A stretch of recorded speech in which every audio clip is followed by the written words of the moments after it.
Hello again, everyone, and welcome to The Crusher. I'm your host, Josh Brewster, and today I am very pleased to welcome two friends who have a group called the Jewish Republican Alliance, and we're going to get into all that. It's Bruce Karasik and Mitch Silberman. In 2017, I met these gentlemen at a Jewish Republican Alliance meeting. I don't know about the entire Jewish population, but when Jews become Republicans, I would say probably 80 to 90% of the time, they are what's called second thoughts conservatives. Most Jews, in my experience, grow up Democrat or liberal, and they have second thoughts. I know that in my readings of Thomas Sowell and David Horowitz and people like this over the years, and encountering the left in my early 20s, things began to change for me as a guy who had voted for Clinton, who had voted for Gore, Dukakis, and Mondale, just to let you know how old I am. And things had started to change for me. These are genuinely good guys. And what I love about these guys is they're doing this because they're taking action because they care. They're not here for a buck. They genuinely care about the United States of America and, Jews in general, American Jews, and of course, Israel. So it is my pleasure to welcome Mitch. Welcome to you. And, Thank you, Josh. So glad to Bruce, be here. Bruce, welcome to you. Thank you, Josh. Pleasure to be with you. Well, you know what? I'll start with you, Bruce. You heard what I had to say about, I think most Jews come as second thoughts conservatives, but not all. Some Jews are raised Republican. Tell me a little bit about the genesis of the Jewish Republican Alliance, and then I'll get Mitch's thoughts. Well, Mitch and I have known each other for many, many years, long before the Jewish Republican Alliance. We had a group that we co-founded in Westlake Village called the Jewish Business Leaders with the Jewish Federation. And we did that for 10 years. It was a great organization. And then when we finished that project, we decided that we were going to do something else. And I called Mitch up and I said, we got to do something. And how about getting a little group together for lunch? And we'll get some Jewish Republicans together and we'll just have a nice lunch together. Well, that was March of 2016. And we started out very small, 18 people in the back room of an Agora Hills Italian restaurant, which became 20 and 30 and 50 and 100. And next thing you know, we're growing to multiple chapters. My wife is a graphic designer and a marketing person, and she made us look in the beginning much bigger than we really were. And we grew and grew. We started doing large events. The first one we hosted was with Larry Elder, and we had 800 people that packed a Jewish temple in Encino. I was there. Valley Beth Shalom. Yep. And once we did that, we were off and running, and we had chapter meetings in multiple locations, and we started getting bigger and bigger names, and we've been growing ever since. We're a 501c3 nonprofit corporation. And then we also formed an organization called JRA Nation, which is a 501c4 nonprofit corporation that allows us to get involved with more electioneering and candidates and things like that. So that's the beginning. That's how we started. Mitch, is there anything you want to add to that? Well, first, I want to thank Bruce for that trip down memory lane. It really felt good to hear his nostalgic summary, but he's right. It really was, it was Bruce and I and another gentleman named Howard, and we wondered, are we the only Jewish Republicans in California? We just didn't know because, you can't say it out loud. It was so assumed in the Jewish community that if you, it was the 11th commandment, thou shalt be Democrat, And once the group started growing and growing, it was funny because I would say, Bruce will probably confirm, probably 20, 30% of our members and attendees aren't even Jewish. Yeah. And we learned that all we care about is if you love America and you love Israel, you're in. We don't care if you're Jewish or Mormon or atheist or Muslim or Democrat or Independent or Green Party. You love America and you love Israel in. And we tapped into something. We really tapped into something big, into the social sphere, if you were, where people, this is really resonating and start growing so organically. And the funny thing is, Josh, I'll just end you with this, is that when we met so many incredible patriots through the Jewish Republican Alliance, through so many cities across America. And the funny part is, whenever I meet a Christian conservative and they find out I'm a Jewish conservative, same thing happens every time. They look both ways, they lean in and they whisper, "Why are all Jews Democrats?"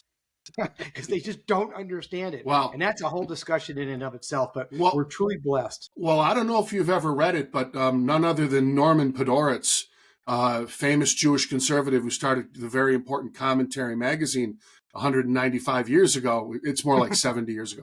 But he wrote an entire book called Why Are Jews Liberals? Yeah. And at the end of the book, I still think he hadn't figured it out. But you know, all joking aside, you know, it's funny because, you know, I think it was Reagan who said, I didn't leave the Democratic Party left me, right? And I hear this from people all the time. You know, it's also interesting that the genesis of this is in Los Angeles, because I'll express an opinion. In California, and certainly in Los Angeles, anybody who's a Kennedy Democrat is a mainstream Democrat in any way is considered a right-wing kook. To me, I think we're really, really nuts. We really, it's very hard to function out here. And I tried to explain to my parents before they passed, whatever you thought of the JFK Democratic Party went by a long time ago. Mm-hmm. And I firmly believe, and I'll start with Mitch on this one. We'll go to Bruce. The left has really hollowed out the Democratic Party, in my opinion. And what had fell through the cracks first is their relationship with Jews. And I believe that a lot of Jewish America has a very big blind spot with regard to where the Democratic Party is headed. These are my thoughts. Disagree, agree, it's fine. I'll start with you, Mitch, and then we'll go to Bruce. I think excellent points, Josh. Yes, the party has changed. The difference is, you know, what bothers me is people's inability, especially fellow Jews, to call out evil for what it is or call out the reality. So I'll never forget, I had a really great guy in my Havurah who either was Israeli or at least born there, maybe brought up here. And we were talking about one of the many intifadas, and he said to me, I'll never forget this, 10, 15 years ago, he says, "Oh, both sides are crazy." And I said, "Both sides are crazy? Why can you not, you know, call it out for what it is?" So you'll have people, to your point, Josh, that will say, "Well, there's radical right-wing Republicans." Yes, there are. But they're neutered. They don't have power. Okay, they're there, but their numbers are dwindling. Okay, I'm 60 years old. I've yet to be invited to a white supremacy party, you know, or I've yet to meet a white supremacist. I'm sure that I know they exist, but they have no power. They have no say. But in the Democratic Party, the radical left wing is in charge. They're not the kooks. They're the ones controlling the party. And so with every heart of my, you know, I feel like saying to people who keep voting Democrat, I understand you're a good person, but you're empowering and enabling the party that is run and controlled by radical lefties who, by the way, hate Jews. If you didn't think so before, since October 7th, is pretty dang obvious. Yeah. Bruce, your thoughts? Well, we get this question all the time. And before October 7th, the October 7th attack, you know, we would talk to friends on the left, Democrats, people we have known for a long period of time. And they'd always say, well, you know, Israel's not my number one issue. It's, you know, it's just one of the issues I have to deal with. But I wonder, I just have this feeling that after this attack, that maybe people are starting to open up their eyes and say, I need to support Israel, because not only is anti-Semitism coming from the surrounding nations, but it's hitting college campuses even more than ever. It always has. And there was an organization called Never Again Is Now that started, I first met them 5 or 10 years ago. But how do people now say that Israel is not important, and that Jewish conservatives, how do you say that we were wrong? We're now being proven that we were right. Yep. And a lot of people are trying to take to the streets and speak out, and I support Israel, and banners on social media. And then they blink when Joe Biden sends an extra $10 billion in the last couple of weeks to Iran by easing sanctions. How do you reconcile the two and say, I support Israel, but I'm going to send $10 billion to the country that's trying to kill Americans and Israelis? Yeah. Well, look, we're burning the candle at both ends. And in my view, moral clarity is not the Western man's forte, except for some periods of history. I think that, you know, a lot of folks, they always want to consider both sides. I think the Western man and woman has a lot of trouble with wrapping their head around what radical Islam wants. I think they want to equivocate. They want to say, what can we do to make them like us? Or they can't be serious about a caliphate that spans the globe. You know, they don't even want to talk about radical Islam. But you touched on the universities, and it's interesting, you know, for all the concern about, you know, white supremacy, they haven't taken a long march through the institutions. The left is running the institutions. I sent my kid to college recently at UC San Diego, and I gave him the book, Myths and Facts, before he left for school. I didn't know how badly he would need it. Of course, it's the publication, it's the pro-Israel position, the facts according to Israel, and you have a myth, then you know, apartheid, and then the facts according to the Israelis, and you understand, it's myths and facts. Every kid in America should have it, because I am blown away that there is no real teaching of Israeli history in our universities, and from the Ivies on down, it is entirely overrun by a hard left position. So on that note, let me get your thoughts, and this time I'll start with Bruce. Look, it's bad enough what I see in our streets. It's like the Arab street has been imported here, okay? In our universities, there's an enormous can of worms. It doesn't surprise me the way it surprises a lot of people. But I think it's really frightening, and the Jews have been backed up against the wall, boys. And I'm very concerned about what's happening in our universities and our streets. Bruce, why don't I start with you this time? Well, you're right, Josh. And this has been growing for a long period of time, and now it's worse than ever. We put out important statements taking positions on issues from time to time, and we think they're really important. And we've put out a couple of really important statements about what's going on.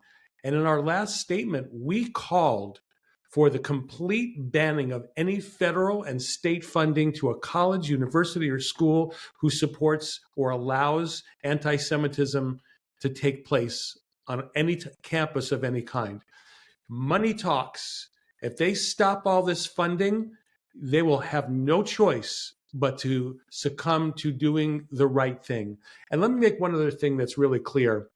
International law is very clear about whether you can attack a hospital or whether you cannot.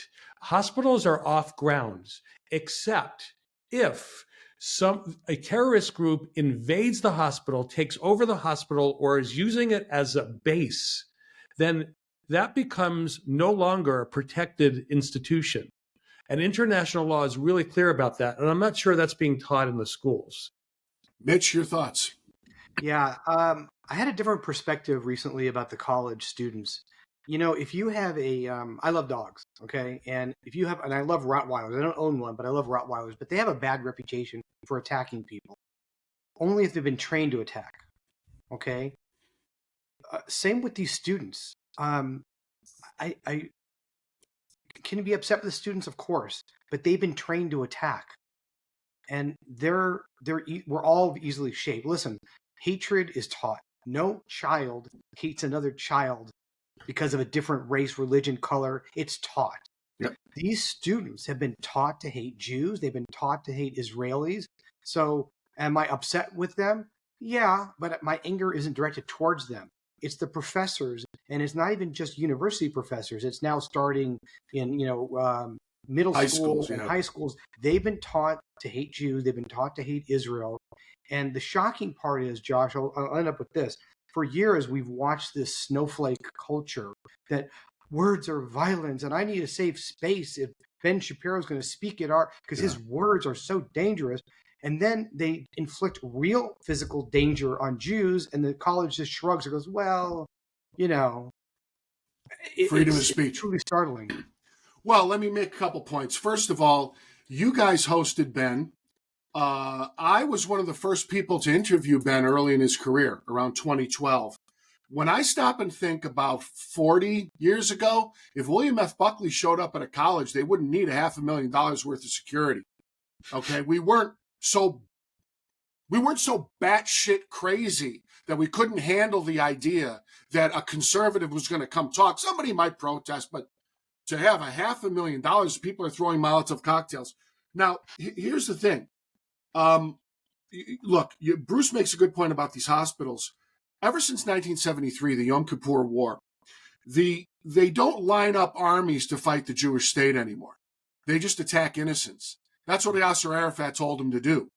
He told the Arab League, I can't remember if it was in the late 60s, he got him, so you got to use terrorism. Don't bother with the armies, you see.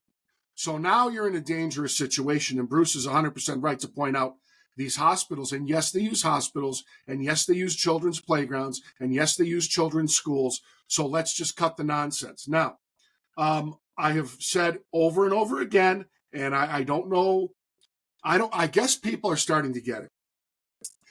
They do not care. Radical Islam does not care. Whether you are a liberal or a conservative Jew, they have rejected a Palestinian state 5 times. They don't care if it's Ehud Barak. They don't care if it's Netanyahu. They don't care if it's Clinton. They don't care. They don't care. They want to kill all the Jews. And the only thing that has happened that is at all positive to me lately is that the term from the river to the sea has actually been brought forth, because I have said to people who just, this curtain goes down when I talk. I have said to people from the river to the sea means they want to kill all the Jews. Oh, come on now. Israel just needs to give. They just need to give a little more. And I'm like, no, it says in their Constitution, from the river to the sea. And we'll get into this later, but I'm going to tell you right now, Trump was right to get off of this Palestinian centrality theory, make deals with Arab states that will normalize with Israel so we can identify the radical virus and suss it out. Okay, so I've made my points, but I guess on that point, I'll go to Mitch and then to Bruce. Mitch, they don't care whether the Jews are liberal or conservative. They don't care. Your thoughts? No, and of course the ignorance when you see these people holding signs, LGBTQ, WTF, for Palestine. Oh my God! They would throw you off the top of a building in a heartbeat. And you're right. They sometimes you need to hear something that is so stunning that you just stop and say, "I never thought about that." So for these people you're talking to, Josh, you could say to them, "Have you ever watched a Palestinian version of Sesame Street?" What? What do you mean? They're showing little kids how to slit Jews' throats. They're showing little Palestinians how to kill the Jew. No, they're not. Don't take my word for it, okay? There's film of it. They say, right. There's film when of they it. say we want to kill the Jews, why don't you believe them? When the Hamas when the Hamas founding documents, whatever they call it, it ain't a constitution, when it says, we're going to eradicate Israel and kill the Jews, why don't you believe them? Let me ask you this. If someone publicly said, we're going to kill your family, we have your address, do you go, oh, come on, they don't mean it? Or do you call the police? Do you take up? So the naivete, a lot of it is naivete, a lot of it is ignorance, a lot of it's brainwashing. Going back to what I said before, these kids have been taught that the Jews are the bad guys, the Israelis are the bad guys. They have to be untaught. So I got to tell you this real quickly. I wear a chai. I got this in Israel. I wear it all the time. And very briefly, the other day I'm at my gym here in Franklin, Tennessee. Yes, I left California. And this guy, this big hulking guy, looks at me, stares at me. I've never seen him before. And he stares me in the eye and he walks closer to me and he points to my chai and he says, I'm Jewish. He said, I was born in Israel. He said, I cannot believe what is going on. He says, I voted Democrat my whole life. I don't even know the guy's name. He goes, I voted Democrat my whole life. I will never vote for a Democrat again as long as I live. And I was like, my name is Mitch, by the way. Bruce, your thoughts about what we're saying about it's not going to matter if you're a liberal or conservative. It's against all Jews. But go ahead, Bruce. Well, it's not going to matter if you're a liberal or conservative. Obviously, they don't care as long as they think you're Jewish. They want to kill you, or they want to hurt you, or they want to damage you. But a lot of this takes place when there is no longer a strong and moral America on the world stage and at home. And as much as we are grateful that Joe Biden's rhetoric has been fairly supportive of Israel, let's know that he's also saying, well, we're speaking to the Israelis and we're making sure that they're not going to be killing innocent civilians. Did they forget where the whole idea of preservation of human life came from in the Torah, and that Israel is probably the one nation more than America that has really worked hard not to hurt innocent civilians? But when they stand up and say, we're working with them to try to stop it, it makes it sound like they're really going to do it, but Blinken is really the one that's going to stop them. And let's go back. Joe Biden has not been a strong supporter of Israel, in my opinion. No. He had Linda Sarsour speak at his convention. And then when he was called out, he privately apologized to them. He stopped the Abraham Accords. Yep. Donald Trump defunded the Palestinians. And Biden is now giving money to them that they're using to kill Jews. He's giving money to Iran to kill Jews. So I don't buy the half-witted rhetoric that's coming out. But when you allow the world stage to think America is weak and their moral high ground no longer exists, I think it opens the door to a lot of problems.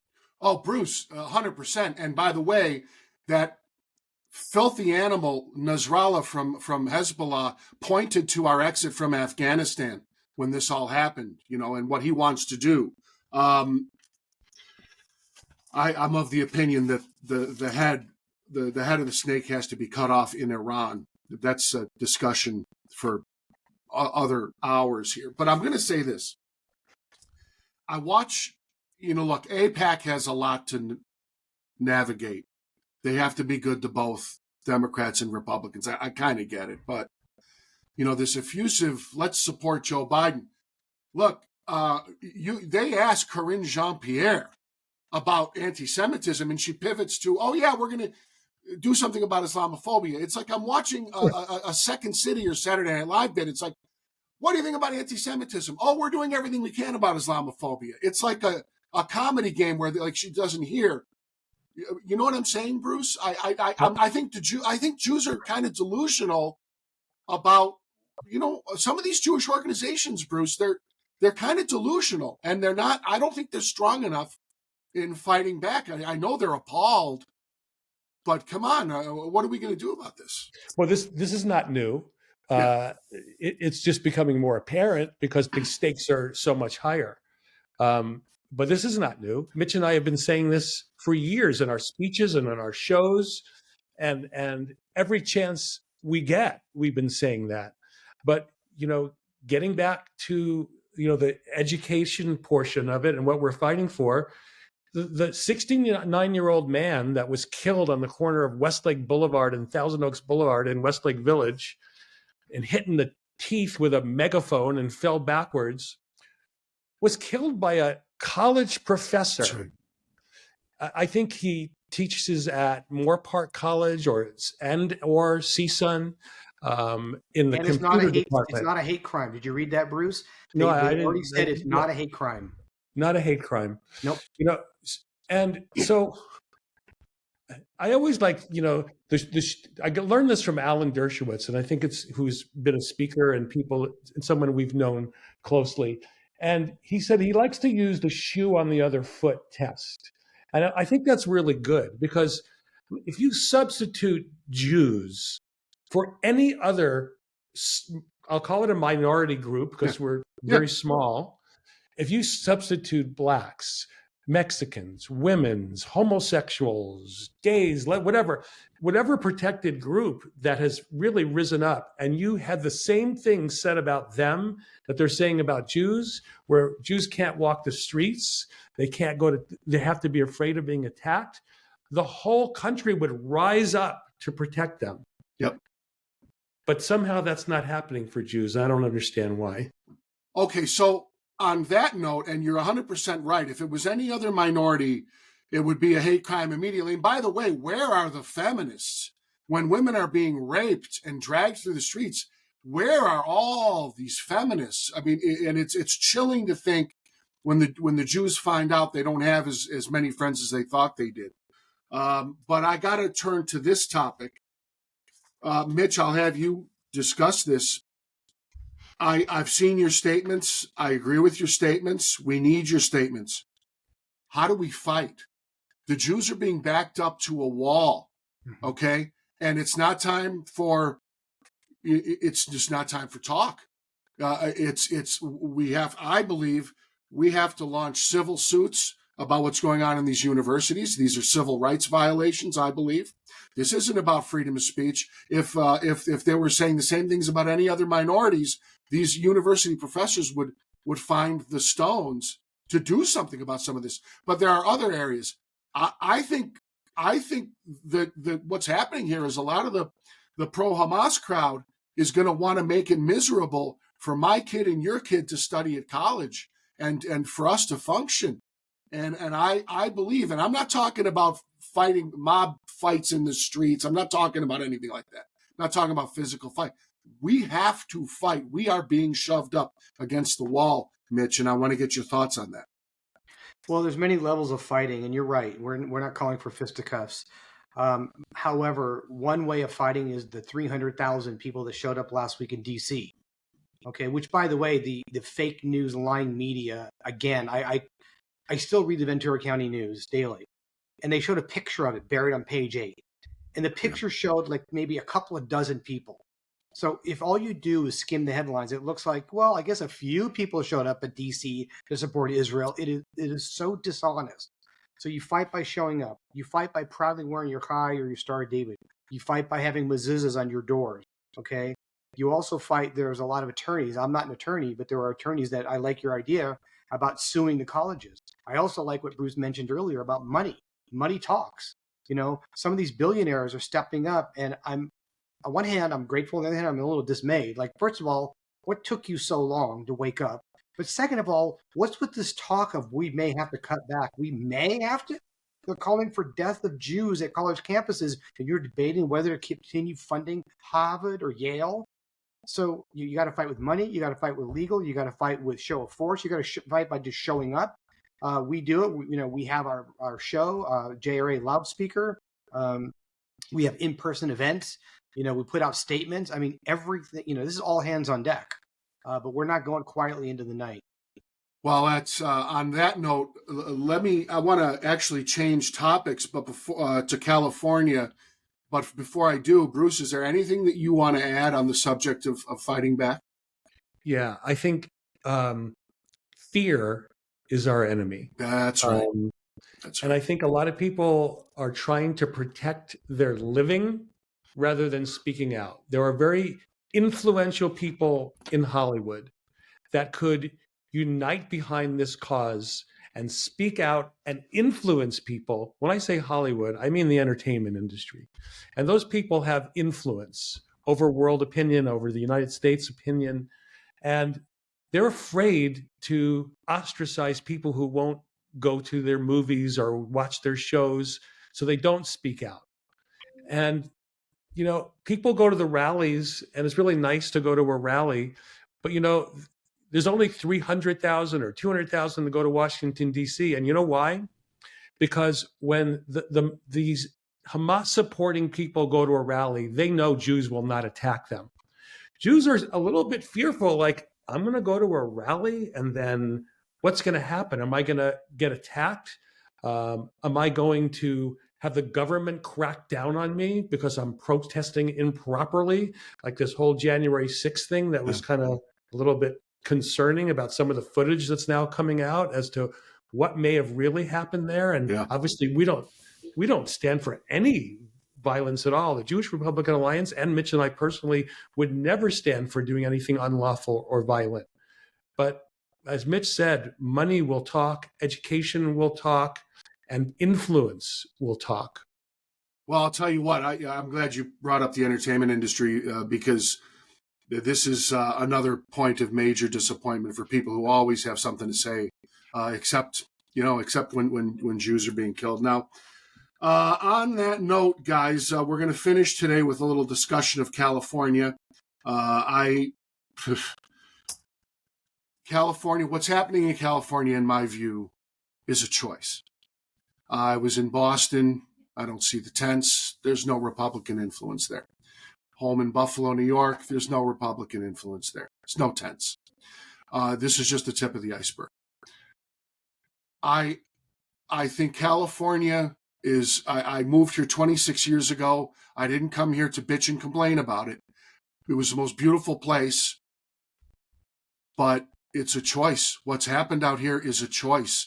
We think mental hospitals are not politically correct. We think mental patients sleeping on the streets is politically correct. We think it's wrong to have a sobriety standard for any kind of assistance. We have one nutty idea after another, and here we are. And some people have been in the position where they can actually pick up and leave. And it's not just some, it's quite a few. I'll start with you, Mitch. Well, I spent 59 years in Southern California. I never even went away to college. I went to CSUN. I drove all the way to Northridge. My wife and I were talking about leaving. And it's funny, we did move 14 months ago. We packed up the car and our 3 dogs, and we moved to Franklin, Tennessee, which is just south of Nashville. And people say, how'd your wife feel about it? I was like, that was her idea. But the turning point was this. And then, California is one of the most beautiful states. It has so much to offer. My parents left Brooklyn and moved to the land of milk and honey, LA, in 1962. But when I saw what was happening, Bruce and I have tried very hard to get certain people elected through our JRA Nation. And no matter what we would do, they would lose. And then the final point for me was the recall. We put on a big event for Larry Elder. We're a big fan of his. I'd like to think he's a big fan of ours. And California overwhelmingly, resoundingly said, no, we want Gavin Newsom. And I said, that's it. It's over. So we moved. But I will tell you, the people that stay, I have deep respect for. In fact, Larry has a book out called As California Goes, So Goes the Nation, something like that. I understand why people cannot leave, do not want to leave, want to fight for California. I get it, and I respect it.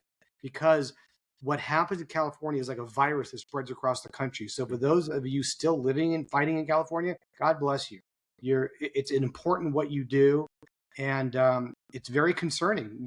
These crazy ideas. And you're right, Josh. It is a choice. It's a bad choice. In fact, one of my employees told me today that Newsom just changed the shoplifting law. It was you can steal at least $950 and get away with it. He just raised it to $1,000. They own a shop. They own a business. And she said this is moving in the wrong direction. So it is not just craziness. It's dangerous what's going on in California. I don't know what it'll take to stop it. For those of you still fighting, thank you. Bruce, your thoughts about California? Well, first of all, Mitch is right about Larry's new book coming out. I have a phone call with him at 2:00 today. We're going to be doing a luncheon with him to promote his book. And I'll be there. It'll be in January. I'll be there. But I love California, and they say as California goes, so goes the nation. So I have a new plan that will end homelessness in America. It's going to be very easy. I think we should have a whirlwind tour of President Xi of China visiting every major city. Every week.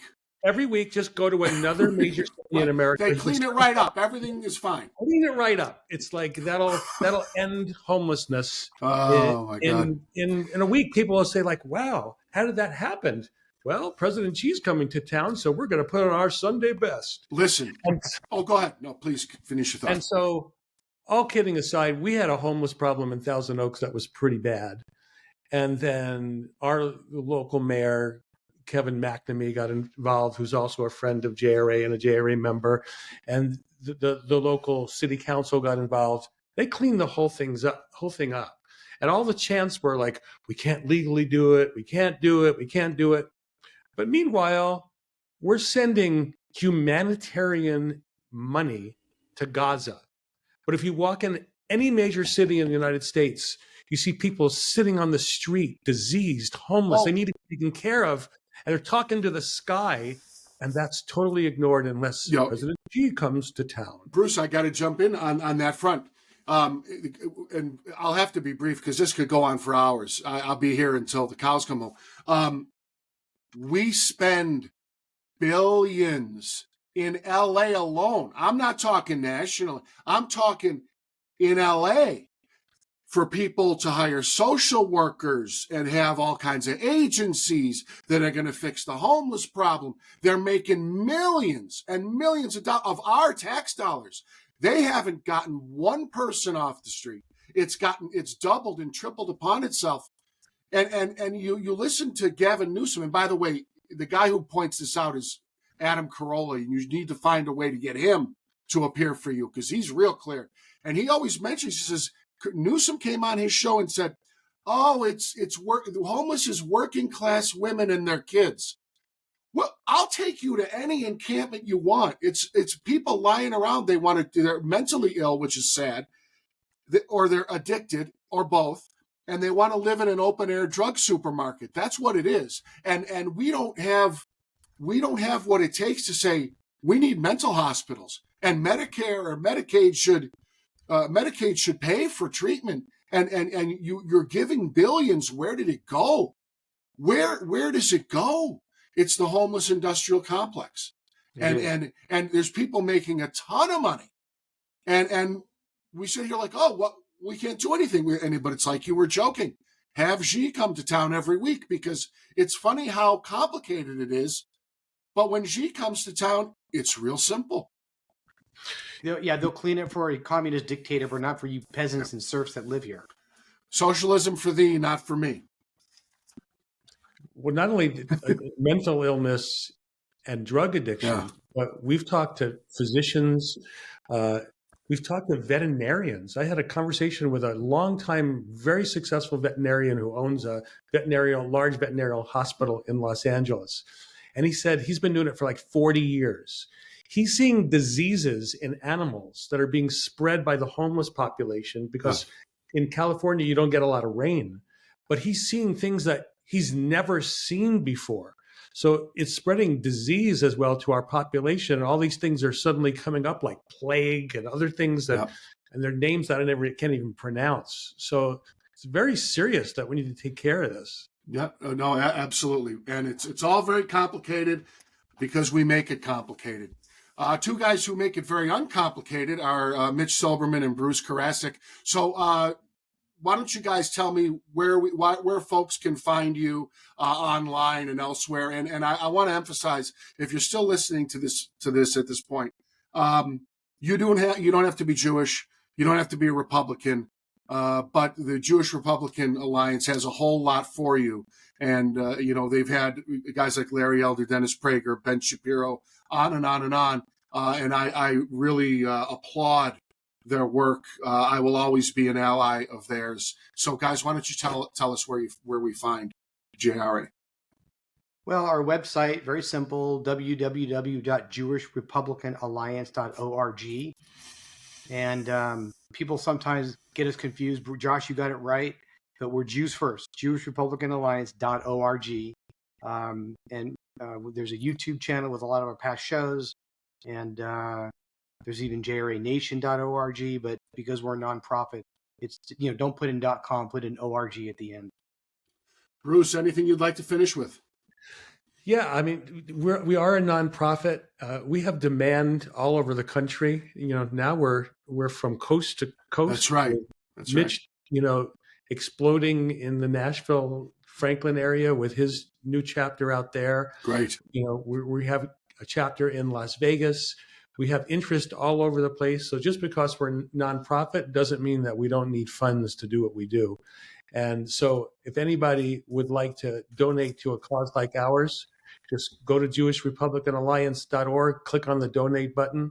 If you want to get our emails, there's a place where you can sign up to either be a member or get on our mailing list. And we'd love to have you part of our growing organization. And of course, those donations are tax deductible to the full extent of the law. They are. Very good. Very good. All right, Mitch and Bruce, I love and respect you guys, and it's great to see you. Thank you for joining me on The Crusher. Thank you for having us, Josh. Great to see you.